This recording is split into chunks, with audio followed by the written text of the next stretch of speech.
දැන් තමුසේ 9ක් අරගෙන ඌ S9ක් ගත්ත එකට ඌ මොන හරි තමුසට කිව්වද?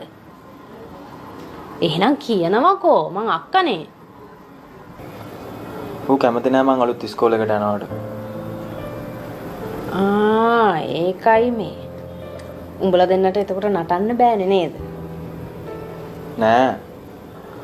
ඌ හිතාගෙන ඉන්නේ මං අලුත් ඉස්කෝලේකට ගියපුවම අපි දෙන්නගේ යාළුකම නැති වෙයි කියලා.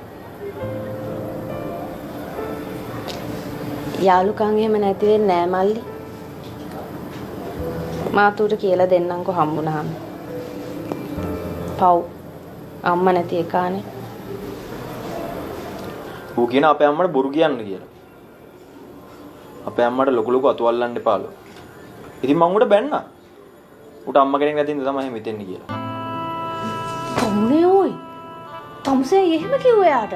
එතකොට මට කිව්ව එක පව් නැද්ද? මේ ඌ තමයි S9ක් අරගෙන දුකෙන් ඉන්නේ. තමුසේ එහෙම කියප එක වැරදි නේද? කතා කරන යාට. මට බෑ.